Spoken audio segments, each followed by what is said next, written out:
On est bucolique aujourd'hui pour les coulisses et pourtant on est en ville. On est à la Flèche au bout d'une zone industrielle pour découvrir SREM Technologies, entreprise étonnante, une pépite que va nous présenter dans un instant son PDG.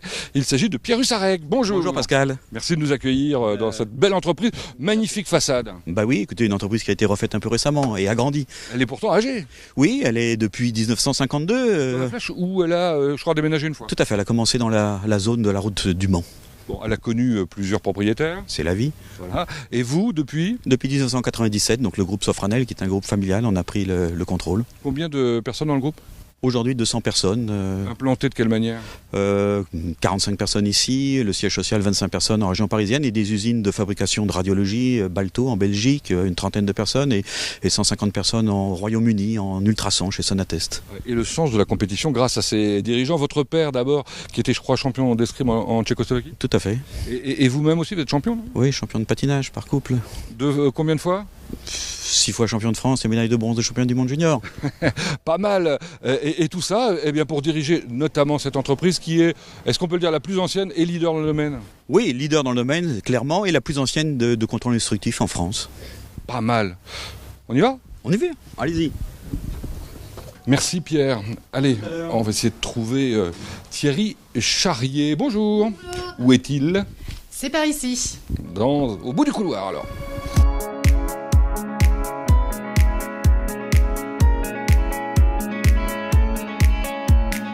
Décidément, c'est très grand ici. Puis alors, on trouve des choses étonnantes. Vous allez le voir avec moi. Ce petit jardin intérieur, c'est rare quand même dans une usine. On m'a dit que c'était au bout de l'impasse, une belle baie vitrée, le plus beau bureau évidemment de la maison. Normalement, je dois y découvrir Thierry Charrier, c'est bien ça ? Oui, c'est ça. Bonjour Pascal. Bonjour Thierry. Alors, vous faites partie des plus anciens, j'allais dire, de la maison là ? Oui, tout à fait. Je suis arrivé ici en 92, après avoir occupé un poste de chercheur à la fac de sciences d'Angers.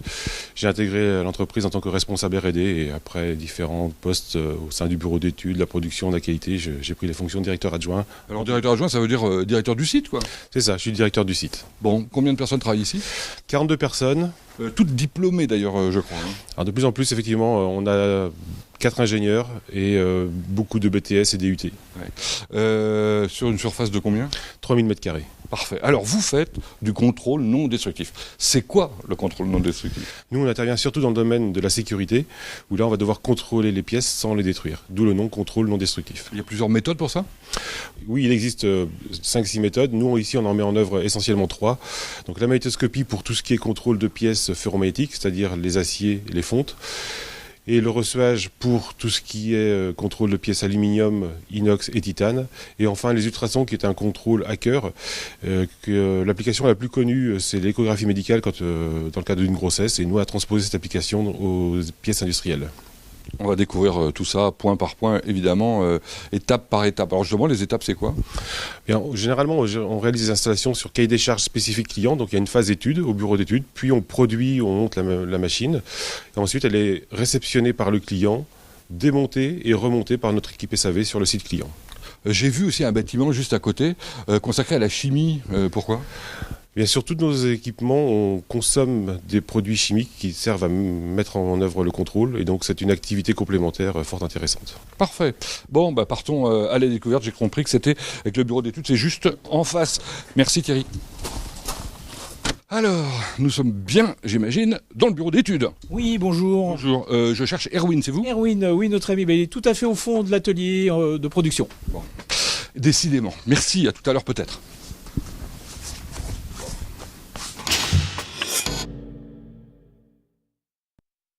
On marche beaucoup ici, hein. C'est grand.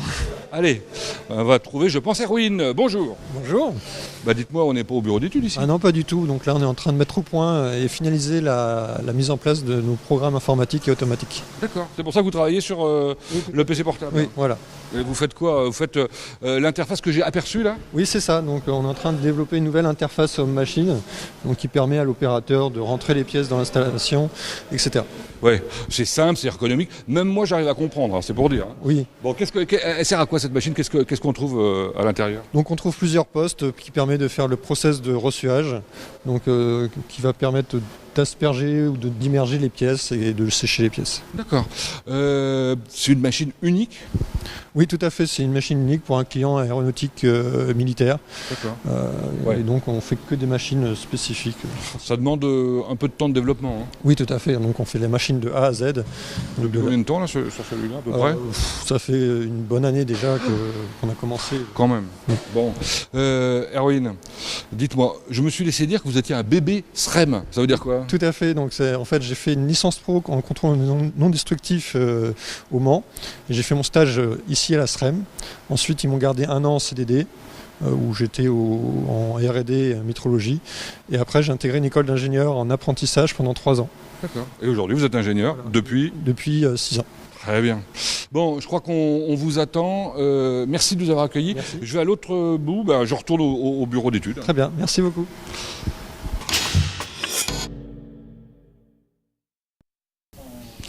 Bon, on y revient dans le bureau d'études. On va pouvoir le visiter cette fois-ci. Il est grand, il est lumineux. Puis alors moi, ce que j'ai repéré tout de suite, c'est un plan incroyable. Je suis pas sûr qu'on en fasse encore des comme ça. On va demander à Olivier à côté. Bonjour Olivier. Bonjour. Ça date de quand, ça, ce plan? Dans les années 90. Bon, vous saviez faire ça, vous, à la main, comme ça? Moi, pas trop, mais sur informatique. Aujourd'hui, on est plus sur ordinateur, oui, tout à fait. Évidemment. Votre métier, c'est quoi? Donc, conception mécanique et gestion de projet. Très bien. Expliquez-nous le bureau d'études, qu'est-ce qu'on y trouve? Alors, le bureau d'études est divisé en 3 pôles, du coup. Un pôle mécanique, un pôle électrique et un pôle automatisme informatique. Très bien. Vous travaillez sur quoi, là, en ce moment? Alors, moi, je travaille actuellement sur un banc de magnétoscopie pour une commande qu'il faudra réaliser. Alors ça, c'est ce qu'on va trouver en atelier. Ils sont tous différents les uns des autres? Complètement. On fait vraiment de la machine spéciale, nous. Donc, chaque installation va être différente en fonction des besoins du client. Pour terminer, Olivier, vous allez peut-être nous présenter les gens qui travaillent avec vous. D'accord, donc là on a Bruno, mécanique, on a Eric, là-bas automatisme et électricité, on a Patrick, Vincent et David, Charlotte qui n'est pas à son poste, et également mécanique, on a Corentin, nouvellement arrivé, et puis GG ici, l'ancien du bureau d'études. GG, ça va être Gérard, j'imagine. C'est ça, c'est Gérard, donc je suis là au bureau d'études mécaniques.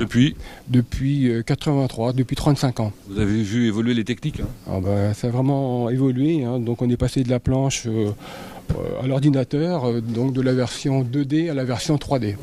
Bon, vous avez fait quasiment toute votre carrière ici, alors, si je comprends bien. Pratiquement, oui, pratiquement toute ma carrière à la SREM. Donc. Bon, ça veut dire que c'est plutôt sympa, j'imagine. C'est très bien, on passe de bons moments, on travaille bien. Merci Gérard. Allez, on va voir le directeur technique maintenant. Sur une étagère, j'ai trouvé un appareil façon James Bond. Je pense que Stéphane va pouvoir nous expliquer de quoi il s'agit. Bonjour. Bonjour. Alors Stéphane, vous êtes le directeur technique de la société. C'est ça, oui. Pas seulement, je crois. Pas seulement, non. Je suis aussi également le responsable du bureau d'études. Vous avez rencontré déjà des personnes.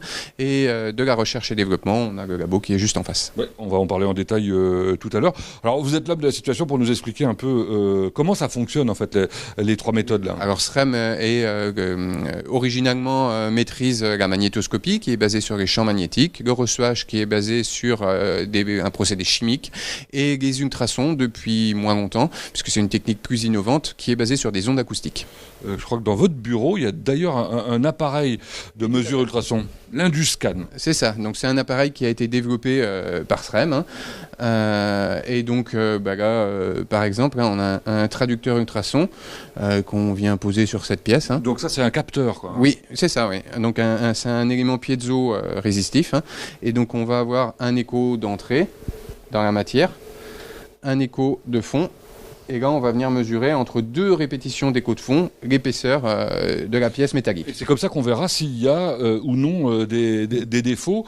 On pourra même en quelque sorte lire ce qu'il y a à l'intérieur. Oui, s'il y a un défaut, il va apparaître entre les 2 échos et on peut aller plus loin en faisant de l'imagerie. Donc le pendant de l'échographie médicale mais adapté à l'industrie. De l'ultrason, on passe à l'ultraviolet, c'est ça? Oui. De quoi s'agit-il? Il s'agit d'un projecteur ultraviolet donc, qui est destiné à mettre en évidence les défauts. Alors là, cette fois-ci, en magnétoscopie et en reçuage, puisqu'on utilise des produits chimiques fluorescents, donc comme la feuille blanche ici. Et donc, comment il s'appelle, cet appareil? Il s'appelle le SRED. C'est un produit développé par SREM également. Bon, puisque vous développez, ça veut dire qu'il y a de la recherche. De l'autre côté, dans la pièce, là, qu'est-ce qu'on y trouve en ce moment? Donc en ce moment, justement, on y trouve un poste sur lequel on est en train de faire la programmation du projecteur SRED, du microcontrôleur. Hein.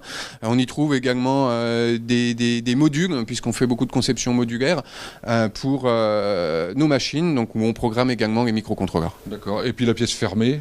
Donc dans la pièce fermée, on a aussi dans ce labo une partie étalonnage des accessoires qu'on utilise en contrôle non destructif, donc le projecteur UV, mais également des accessoires de mesure de champ magnétique et de mesure d'éclairement énergétique UV visible. C'est le rôle de la personne qu'on voit en ce moment. C'est le rôle effectivement de Samuel qui est dans le labo. Bien, allez, on va découvrir maintenant comment on fabrique tout ça dans l'usine à côté. Merci. Très bien, merci à vous. Et ben voilà, on est passé de l'autre côté du patio, dans un bureau, celui de Régis Petitot. Bonjour. Bonjour. Alors, c'est pas là que vous êtes d'habitude, vous êtes plus souvent de l'autre côté, j'imagine. Voilà, je fais les deux, l'atelier et le bureau. Parce que votre responsabilité, c'est... Responsable de production. Je vois que vous avez tendance à dynamiser vos hommes à travers des compétitions sportives, c'est ça? Voilà, tout à fait. Ça nous permet de se connaître à l'extérieur aussi un peu du travail et décompresser.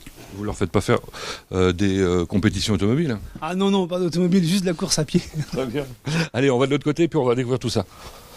Alors nous voici dans votre atelier. On dit quoi? Un atelier de montage, assemblage? Montage, câblage, voilà, c'est la dénomination de notre atelier. Oui, parce que câblage, parce que par exemple, il y a de l'électrique. Voilà, tout à fait. Il y a énormément d'électrique sur nos machines. Avec, je crois, Frédéric, bonjour. Bonjour, oui, Frédéric, tout à fait. Votre métier, c'est électricien? Oui, monteur-câbleur, pour être exact. D'accord, vous faites des armoires. Voilà, du câblage, montage et générateur de puissance. Mais pas seulement dans les armoires, dans la machine elle-même, j'imagine, derrière. Voilà, tout à fait. On a un sous-ensemble qu'on va intégrer par la suite. Et c'est chaque fois différent parce que c'est du sur-mesure? Oui, tout à fait, ouais. On a une base, mais après, on a des options. Parfait. Allez, on continue un peu plus loin. Quel est l'atelier suivant, en quelque sorte? Il y a du bobinage, là, donc... ça sert à quoi? Eh ben, ça sert à créer un champ magnétique autour de nos noyaux. Et c'est Adrien, je crois. Bonjour. Bonjour. Je vais vous perturber un tout petit peu là. Il faut être précis, j'imagine, là-dessus. Oui, très précis, oui. Bon, c'est intéressant. Oui, intéressant. Oui. Pas que ça, j'imagine. Non, je ne fais pas que ça, non. Merci Adrien. Ça se termine comment la bobine là? Voilà, elles sont ici, elles sont terminées avant moulage. Et qu'est-ce qu'on en fait après? Après, on les intègre dans nos machines standards, sur toutes nos machines, dans les bancs. D'accord. Alors, attention, là on va voir justement des machines à diverses étapes de leur fabrication. Celle qu'on voit là, qui est avec les jolis drapés noirs, est terminée? Oui, elle est quasiment terminée. Là, elle est en phase d'essai. De quoi s'agit-il? Un banc de magnétoscopie. Ah bon? Oui. Et on y voit des couleurs bleues là, c'est quoi? Oui, c'est la fluorescence. Pour révéler les défauts dans nos pièces, on a besoin de lumière ultraviolette. Et qu'est-ce que font les messieurs là en ce moment? Là, ils font le contrôle final et voilà. J'ai aperçu un nom, une marque, Contromag. De quoi s'agit-il? Ouais, Contromag, c'est tous nos bancs de magnétoscopie s'appellent Contromag, c'est un déposé SREM. Ah oui. Donc ça c'est pour devenir le frigidaire de la magnétoscopie dans peu de temps. La marque générique, quoi. Voilà, tout à fait. Bon, dites donc, vous en avez beaucoup là en ce moment en fabrication? Oui, 4 en même temps, ouais, c'est assez rare, mais voilà, c'est bien, on profite de faire 4. La magnétoscopie, donc, et dessus, je crois que c'est un autre Frédéric. Bonjour. Bonjour. Alors Frédéric, vous avez une particularité, c'est que non seulement vous faites du montage, mais en plus vous travaillez dans l'atelier à côté. Ouais, à l'usinage aussi. Ouais. Ouais, depuis longtemps? Depuis 2011. D'accord, vous aimez ça? Oui, parce que c'est hyper polyvalent, on fait jamais la même chose et c'est super intéressant. On découvre des choses nouvelles à chaque fois. Ouais, je vous laisse continuer à travailler tranquillement. Plus jeune. Voilà. Dylan, c'est ça? Oui, bonjour, c'est ça. Alors, on m'a parlé de vous parce qu'on m'a dit que vous étiez vous aussi un bébé SREM, un peu comme tout à l'heure. Je suis arrivé en 2011 ici pour faire un bac pro maintenance industrielle. Ouais. J'ai poursuivi par un BTS, donc toujours avec la SREM Technologie. Et à la suite de mon BTS, j'ai été embauché par la SREM. Et maintenant, ça fait 3 ans que je travaille ici. Et vous éclatez. Tout à fait, tout à fait. C'est le plus important. Donc, sur un banc. Ah, on a quand même un peu de reçuage. Ça, c'est du reçuage, j'imagine. Voilà, tout à fait, une petite table de reçuage autonome. Voilà. Bon, petite. Voilà.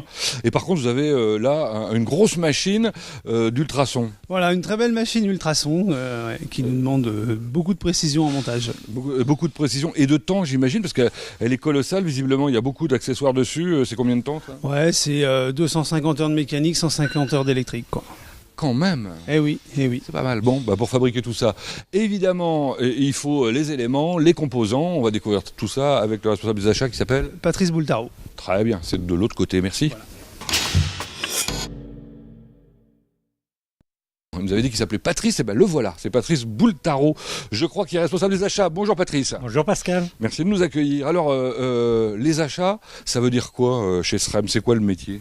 Alors le métier des achats, comme ça veut le dire, j'achète tous les besoins pour la fabrication de nos machines. C'est-à-dire les éléments qui composent les machines, quoi, en quelque sorte. Tout à fait, ainsi que tous les éléments pour la fabrication des produits chimiques, puisque nous avons 2 pôles. On va découvrir tout à l'heure. D'accord. Effectivement. Alors, pour ça, il y a un magasin que j'ai traversé qui est assez étonnant. Il est immense, il y a un nombre de références incroyable là-dedans.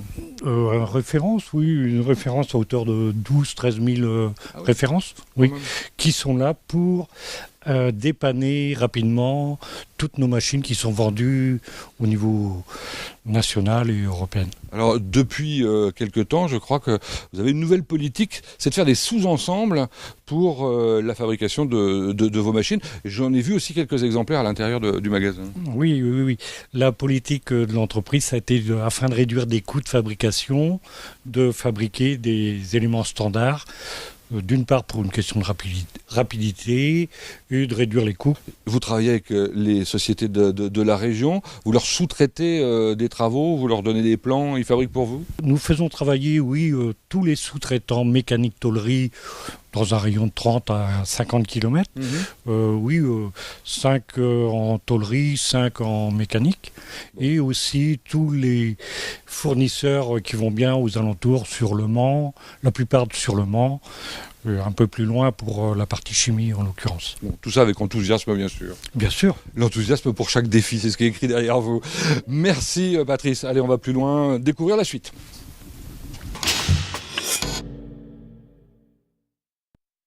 Je crois que je l'ai trouvé derrière les grilles. Il s'appelle Philippe Martin. Bonjour. Bonjour. Philippe, vous êtes le responsable du SAT, c'est ça? Tout à fait. Ça veut dire?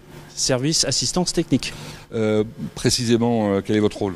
Précisément, nous assurons la livraison des machines chez les clients. Ouais, mais il s'est passé des choses avant la livraison, je crois savoir. Oui, donc une fois que la production a terminé les machines, le client vient pour les réceptionner. C'est-à-dire? Avec des pièces à défaut.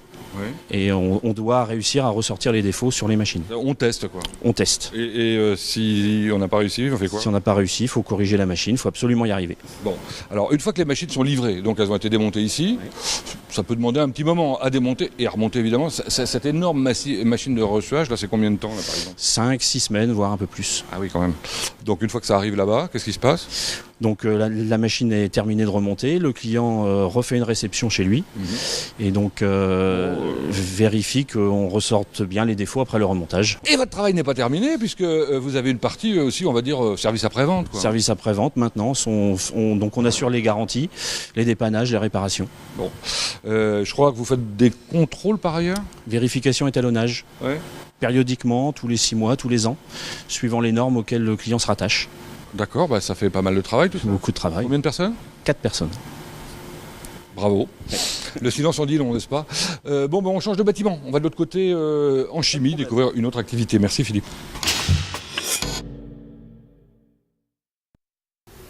Je trouve une grille, je trouve un responsable. Celui-ci, il s'appelle Fabien Cormier et c'est le responsable du département chimie, je crois. Bonjour Fabien. Bonjour. Alors Fabien, la chimie, c'est quelque chose d'important chez SREM. Tout à fait, c'est à peu près 40% de l'activité. Et puis ça va un peu partout, là je vois Africa, c'est ça? Oui, Tunisie, Roumanie, on fait un petit peu tous les pays du monde. Alors vous faites, c'est-à-dire? Donc on gère à 100%, donc on va concevoir les produits, on va les fabriquer, on va les contrôler et puis après on va les vendre à peu près partout dans le monde. Donc là c'est du stockage. Les produits, ils ont quelle forme? Un petit peu, on a des aérosols, on a des produits en vrac, on a des poudres, on fait un petit peu de tout pour le contrôle non destructif. Vous êtes leader dans le domaine? Tout à fait. Leader grâce à quelque chose de top secret? Tout à fait, sécurité. Ah non, bon, c'est interdit. Bah oui, logique, c'est quoi? C'est des poudres, on est les seuls à les fabriquer en France, donc on garde la recette. Évidemment, je comprends. Les poudres, c'est fait dans ces grandes cuves, là? Ah non, ici c'est d'autres produits, c'est les produits de reçuage. Donc on a 3 produits différents, base liquide, avec 3 cuves pour pouvoir les fabriquer. Juste à côté, on va découvrir d'autres cuves également et d'autres types de fabrication? Tout à fait, on est plutôt sur les produits de magnétoscopie et l'autre technique. Et donc on va arriver sur la fabrication de ces produits-là. Et alors, on a madame qui est dans une combinaison spéciale, qui la protège, Exactement, des poudres assez colorantes, donc on fait attention à la sécurité.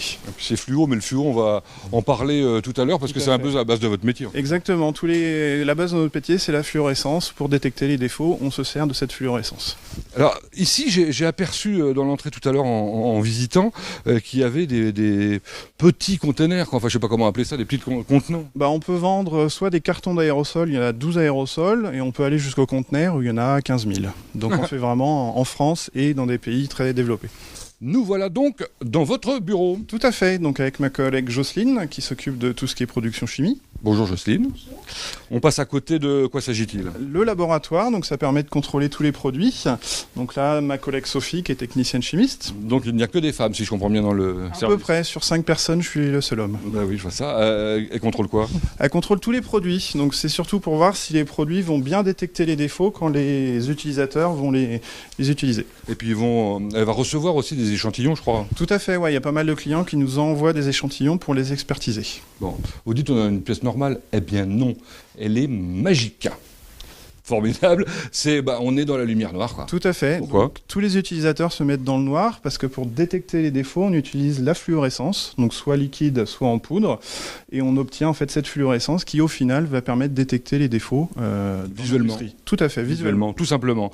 On va pouvoir allumer, c'est moins magique évidemment. Pour conclure, activité essentielle, vous l'avez dit, l'export notamment. On arrive à peu près à 50% de nos ventes à l'export, donc c'est de plus en plus intéressant de proposer nos produits. Et pour m'en parler, il y a quelqu'un de préposé. Tout à fait, mon collègue Willem. Très bien, on y va.